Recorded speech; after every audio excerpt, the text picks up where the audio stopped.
নন্দন টেলিভিশনের কৃষি বিষয়ক অনুষ্ঠান প্রবাসী চাষের পক্ষ থেকে আপনাদেরকে স্বাগত জানাচ্ছি। আমরা এই মুহূর্তে দাঁড়িয়ে আছি কানাডার টরন্টো শহর থেকে 100 কিলোমিটার দক্ষিণে গুয়েলফ সিটিতে। এখানে আজ বাংলাদেশি প্রবাসীরা তারা এখানে আঙিনার কৃষি নামে একটা অনুষ্ঠান করছেন। এই অনুষ্ঠানের প্রধান উদ্দেশ্য বছরের শুরুতে শাকসবজি চারা বিতরণ করা, যে চারাগুলি ওনারা এখানে উৎপন্ন করেছেন বিভিন্ন বাসায়, এবং তার সাথে কৃষি বিশেষজ্ঞরা আছেন এবং অন্যরাও যারা আছেন তারা চেষ্টা করছেন এখানে যারা বাংলাদেশি প্রবাসীরা আছেন তাদের মাঝে কৃষিকে প্রসার লাভ করানোর জন্য এবং শাকসবজি চাষে উৎসাহিত করার জন্য। আজকের এখানে প্রায় শতাধিক কৃষিবিদদের উদ্যোগে অনুষ্ঠানে অনেক বাঙালিরা আসবেন যারা এখান থেকে চারা নেবেন, এবং এই চারাগুলি বাংলাদেশি বিভিন্ন জাতের চারা, উন্নত জাতের চারা, যেগুলি চাষ করলে ফসল ভালো হয়। গত বছর তারা করেছিলেন, এই বছর তাদের উৎসাহ আরও দ্বিগুণ হয়েছে। আমরা তাদের সাথে কথা বলবো কী উদ্দেশ্যে তারা এই সংগঠন শুরু করলেন এবং কিভাবে এই সবজি চাষে বা শাকসবজি চাষে অন্যান্য বাঙালিদেরকে উদ্বুদ্ধ করেন, সেই প্রক্রিয়াগুলি সম্বন্ধে আলোচনা করব। পাশাপাশি তাদের ভবিষ্যৎ পরিকল্পনা আমরা জানতে পারবো। আমরা এখন নন্দন টেলিভিশনের কৃষি বিষয়ক অনুষ্ঠান প্রবাসী চাষের পক্ষ থেকে গুয়েলফের আঙিনার কৃষি অনুষ্ঠানের একজন প্রধান উদ্যোক্তা মতিউর রহমান সবুজ ভাইয়ের সাথে কথা বলবো। তারা এই উদ্যোগ নিয়েছেন বাংলাদেশি প্রবাসী মাঝে এই চাষকে ছড়িয়ে দেওয়ার জন্য, আঙিনার চাষকে ছড়িয়ে দেওয়ার জন্য। তাদের এই বিষয়ে তার কাছে শুনবো। ধন্যবাদ প্রথমেই নন্দন টিভিকে।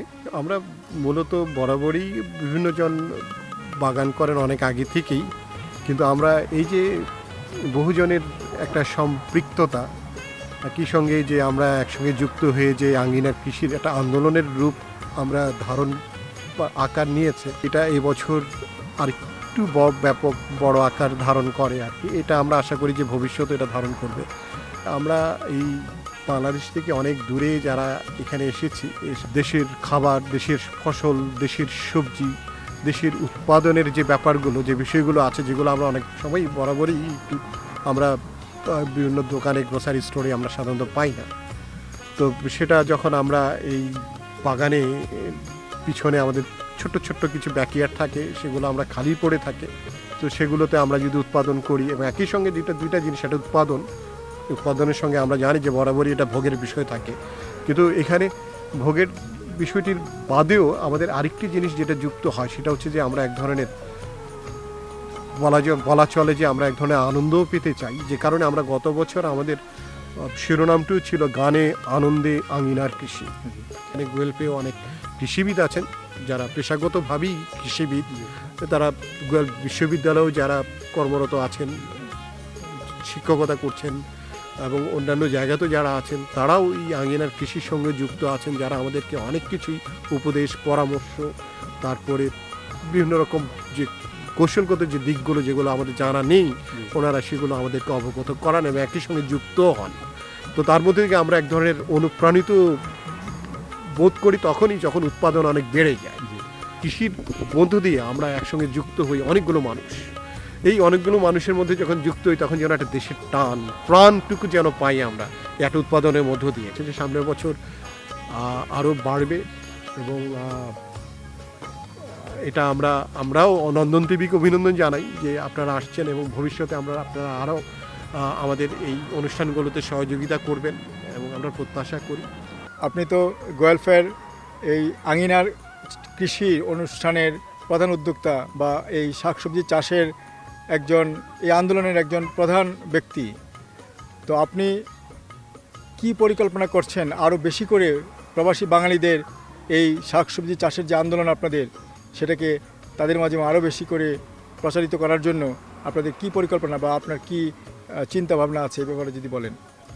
কৃষি এটা হলো আমাদের হবি। তো হবি জিনিসটা হলো you have to develop within yourself, এটাকে কেউ ইম্পোজ করতে পারে না আর কি। তা আমরা চেষ্টা করছি এখানে সবাই কিছু কিছু যদি আমরা নিজেরা করি আর কি। তা আমরা গাছপালা নিজেরা কিনে লাগাই আর কি। আর প্লাস আমরা যেটা করতেছি সেটা অর্গানিক। আমরা তো কোনো করতেছি না আর কি, পেস্টিসাইড বা হার্বিসাইড কিছু ইউজ করতেছি না। অনেকেই করে এখন, আগে করতো না কেউ। কারণ এখানে আমি মেইনলি আমি নিজেই করতাম, এই পুঁই শাক হাজারখানেক করতাম। আমার স্পেশাল জায়গা ছিল 1 একর। আমরা গুয়েলপের বাইরে খুব বেশি যাইনি, আগামী বছর আমরা আরও বাইরে যাব। আমরা টরন্টো, তারপর কিচেনার, ওয়াটারলু, এদের সবাইকে মোটামুটি জানাবো আর কি। কৃষি আমাদের প্রাণের জিনিস। আমি গ্রাম থেকে এসেছি, গ্রাম এখনও আমার মধ্যে সুন্দরভাবেই লালিত। আর এই কৃষি আঙ্গিনায় কৃষি আমাকে সেই লালনের বিষয়টিকে আরেকটু জীবন্ত করেছে।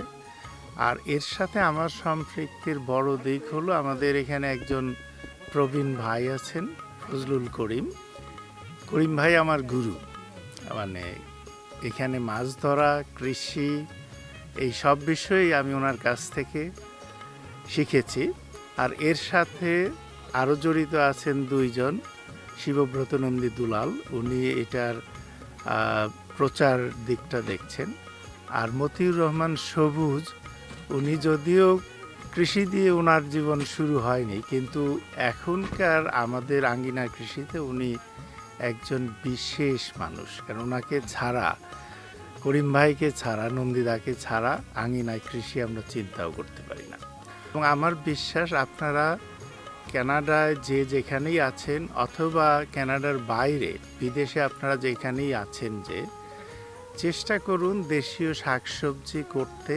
এর মধ্যে যে আনন্দ আছে এই করার, সেই আনন্দটি সবার মধ্যে আপনারা বেটে নিন, দেখবেন এই দেশে থাকাটা অনেক বেশি অর্থবহ হয়ে উঠবে। কাজে আমার বিশেষ অনুরোধ, নন্দন টেলিভিশনের প্রোগ্রাম আপনারা যারাই দেখছেন, আপনারা চেষ্টা করুন নিজেদের সীমিত সাধ্যে দেশের শাকসবজি ফলাতে। এর বড় জিনিস হলো আনন্দ, এটা আমাদের সবাইকে আনন্দ দেয়। দেশের জিনিস, টাটকা শাকসবজি খেতে আমরা সবাই পছন্দ করি। আর এর থেকে আরও বড় জিনিস সেটা হলো এই যে কমিউনিটি ফিলিং, সবাইকে নিয়ে একটা কাজ করা। শুরুতে আমরা চারা বিতরণ করছি, আবার এর মাঝে মাঝে আমরা একে অপরের কি সমস্যা হচ্ছে সেগুলো দেখছি, আবার শেষে এই ফসল যখন হচ্ছে সবাইকে নিয়ে সেই ফসল এবং ধরা মাছ দিয়ে আমরা ধরুন ছোটোখাটো অনুষ্ঠান করি, সেখানে খাওয়া দাওয়া হয়, গল্প হচ্ছে। এই যে আনন্দটুকু, বিদেশে দেশের আনন্দের এই স্বাদ অন্য কোনোভাবে পাওয়ার মতো নয়। কাজে আপনাদের সবার কাছে আমার বিশেষ অনুরোধ, চেষ্টা করুন সবার ভালো লাগবে। তো নন্দন টেলিভিশনকে অশেষ ধন্যবাদ। ওনারা টরন্টো থেকে গুয়েলফে এসেছেন, আমাদের এই অনুষ্ঠানকে এসে ওনারা গৌরবান্বিত করেছেন। এই অনুষ্ঠানের প্রচারটা ওনারা আসাতে অনেক ভালো হচ্ছে। হয়তো নন্দন টেলিভিশন না আসলে আমরা আমাদের এই জিনিসগুলো আপনাদের সাথে শেয়ার করতে পারতাম না। কাজে নন্দন টেলিভিশনকে বিশেষ ধন্যবাদ। আশা করি ভবিষ্যতে আপনাদের সবার সাথে দেখা হবে। সবাই ভালো থাকবেন, সুস্থ থাকবেন, বাগান করুন। আপনি তো এই আঙ্গিনার কৃষি অনুষ্ঠানের সাথে সম্পৃক্ত হয়েছেন, তো আপনার অনুভূতি কি, বা এর সাথে সম্পৃক্ত হয়ে আপনারা কিভাবে উপকৃত হচ্ছেন শাকসবজি চাষের ব্যাপারে, এ বিষয়ে যদি আপনার মতামত বলেন। আমি যখন প্রথম কানাডাতে আসছি, তখন মানে ওই যে করিম ভাই, ওনার দোকান ছিল একটা, তখন প্রথম আমরা গেছি, যে প্রথম বাঙালি উনি, ওইখানে গেছি। ওখানে গিয়ে দেখি যে উনি এত সুন্দর বাগান লাগাইছেন, আমার দেখে মানে এত খুশি লাগছে, খুবই ভালো লাগছে। তারপরে আমি এসে আমার হাজব্যান্ডকে বললাম যে আমি নেক্সট ইয়ারে আমি একটা গার্ডেন করবো। বলে হ্যাঁ, তুমি কি গার্ডেন করবা?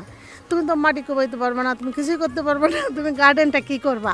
আমি বললাম না, আমি চেষ্টা করব, গার্ডেনটা করার জন্য চেষ্টা করব। তারপরে আমি ওনাকে আর বলি না লজ্জায়, না বললে ওনাকে একদিন জিজ্ঞেস করলাম যে ভাই, আপনি যে গার্ডেনটা করছেন কীভাবে করছেন, আপনি কি আমাকে একটু বলবেন?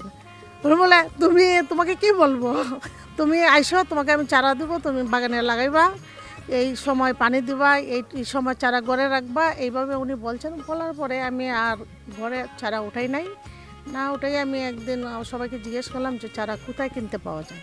তখন উনি বললো, কিছু কিছু লোক আমাকে বললো যে আপনি নার্সারিতে যান, নার্সারিতে গেলে চারা পান। তো আমি নার্সারিতে যখন চারা কিনে আনা মাটিতে লাগাই দিলাম, এত সুন্দর বাগান হয়েছে, মানে এটা বলার মতো না। লাউ, আমার সারা গল্পের লোককে আমি দিছি লাউ, আমার গাছের সবজি, বেগুন, কাঁচামরিচ, লাউ সব কিছু।